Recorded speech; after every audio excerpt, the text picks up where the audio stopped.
De 25, la segunda vicepresidenta de la Asamblea Nacional nos acompaña esta mañana. Asambleísta Yesenia Guamaní, buenos días, gracias por acompañarnos.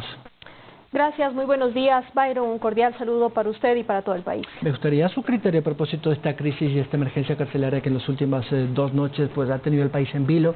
El presidente ya ha convocado a la titular de la Asamblea y a otros organismos del Estado, entre ellos la Corte y otras instancias, para tomar una acción institucional como Estado. Y la Asamblea tiene ahí un papel fundamental porque de allí parten las leyes que podrán permitir que el Estado y los organismos de seguridad puedan actuar con mayor diligencia, porque ahora dice el gobierno pues que están atados de pies y manos porque hay una limitación constitucional. Ya hemos visto lo que ha pasado con la Corte. ¿Qué debe hacer la Asamblea? Byron, primero, si me permite expresar nuestra solidaridad a todas las familias de las personas privadas de libertad que lamentablemente fallecieron en estos últimos acontecimientos en la penitenciaría del Litoral.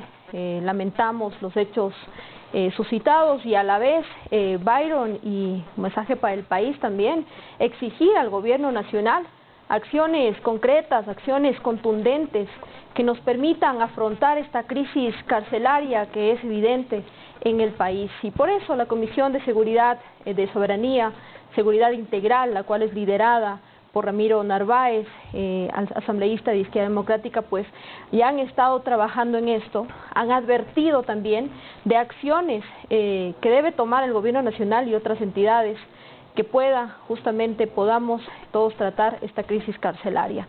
El fin de semana también hubo una reunión, se prevé también una reunión para este miércoles, en la cual están algunas entidades que justamente... Están convocados la ministra de Gobierno, la ministra de Gobierno, policía, entre otras, así es. Okay. Y a la vez también, bueno, se ha pronunciado esta comisión que ha estado trabajando ya en un informe en la que más allá de buscar destituciones, pues lo que busca es soluciones. Se insta una vez más al Gobierno Nacional, al Consejo de la Judicatura, a la Defensoría del Pueblo, a la Defensoría Pública, a la Fiscalía General del Estado, pues a considerar una docena de propuestas urgentes a corto, mediano y largo plazo para justamente enfrentar esta crisis carcelaria. También se ha visto algunas acciones que se pueden considerar, que se disponga, por ejemplo, la inmediata evacuación de las personas privadas de libertad de los pabellones que están en riesgo y conflictos en los centros privativos de libertad regionales y también su traslado a lugares que sean adaptados, a lugares temporales que tengan bajo control el Estado y así también garantizar la vida y la integridad, en este caso, de estas personas, que se transparente también la información de las personas que fueron lamentablemente asesinadas, la situación jurídica, la situación procesal, en la que se encontraban y se brinden también todas las facilidades para la identificación de los cuerpos y su sepultura. También se ha puesto en este informe que se implemente un proceso de capacitación y asistencia psicológica para los funcionarios de la Policía Nacional y guías penitenciarios que han intervenido en las masacres penitenciarias, entre otros aspectos que consideramos importantes, pues que se deben tomar en cuenta, Byron.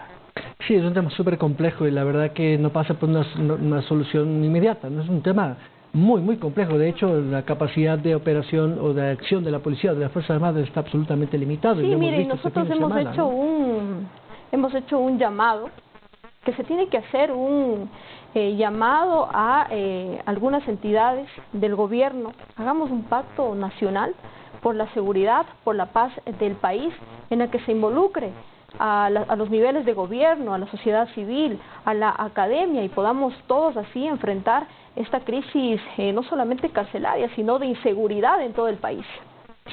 Permítame, asambleísta, topar otros temas en vista un poquito del tiempo. Entiendo que el Comité de Ética ya ha tenido o ya resolvió el informe en mayoría a propósito de sancionar al asambleísta Recalde de la bancada también de Izquierda Democrática por las acusaciones de diezmos y eso. ¿Va a suceder lo mismo que con Bella Jiménez? ¿Será destituido? Bueno, eso lo definirá el Pleno de la Asamblea. Ya hay un informe que lo está levantando el Comité de Ética que pasará a la presidencia para ponerlo en el pleno de la Asamblea Nacional, pues, y que sea todos los asambleístas quienes decidan la destitución o no del asambleísta que lamentablemente estuvo involucrado en actos irregulares. Esperamos que en este caso sea el pleno de la Asamblea pues la que decida y se destituya al asambleísta Egner Recalde, que lamentablemente ha estado envuelto en actos irregulares. Pero no son los mismos casos, sin embargo, se juzga es la actitud antiética, y en este caso hay pues suficientes versiones de ex colaboradores o colaboradores que dicen que efectivamente el señor pues había chantajeado, los había de alguna otra manera coercionado mantener sus cargos o sus puestos en función de una cuota.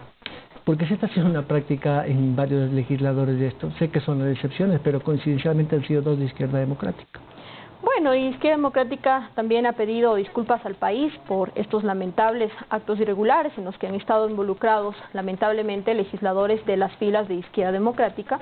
Estamos en un proceso de depuración y será la misma bancada de Izquierda Democrática pues quien denuncie estos actos lamentables que sí afectan a la imagen de la Asamblea Nacional, pero reitera también Byron que cada uno de los legisladores pues tiene que responderle a la ciudadanía sobre su accionar, sobre su actuar en la Asamblea.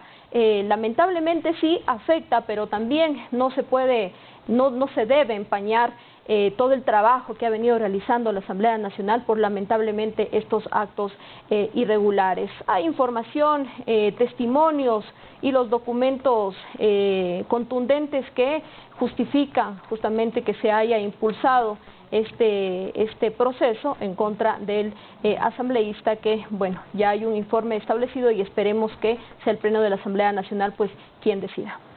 En estos últimos minutos de la entrevista me gustaría topar el tema de los proyectos de ley, sobre todo el de la reforma tributaria, que es, digamos, lo más complicado, en vista de que ustedes tuvieron una reunión con el presidente de la República la semana pasada y, digamos, hubo un entendimiento, no quiero llamar la palabra acuerdo porque se lo comentaba uno de sus colegas legisladores y me dijo que no he acordado nada, pero en fin, es semántica.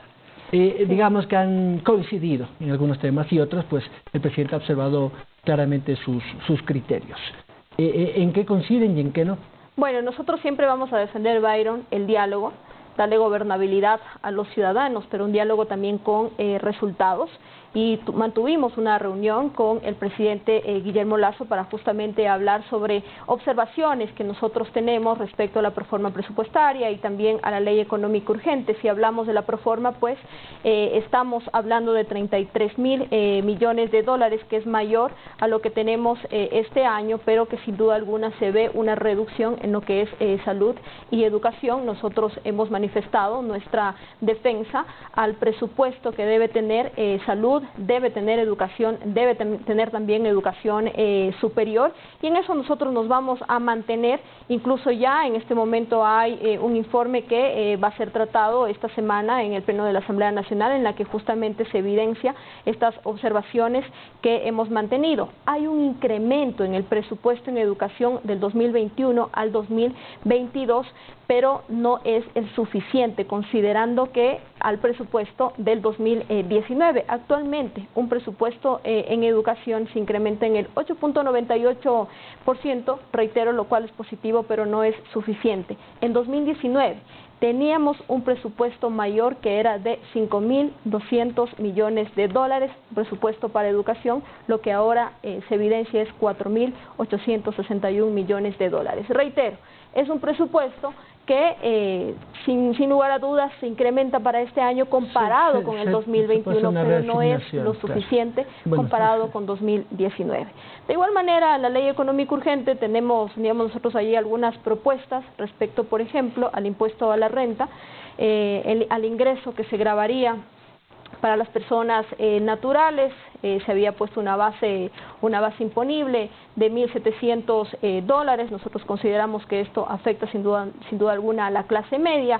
una de nuestras propuestas era que se revise justamente esta base y se la incluya a partir de los $3.000 o $3.500. Entendemos que el informe que la Comisión de Desarrollo Económico pues ha levantado y que se la va a tratar en esta semana en el Pleno de la Asamblea Nacional para primer debate, pues ha considerado incluso una de las observaciones, de estas observaciones que manifestamos al presidente, indicó que sí se podía revisar esta base, que reitero, nosotros consideramos que podría ser a partir de los $3.000. Este informe entiendo que ya se incluye los $2.500.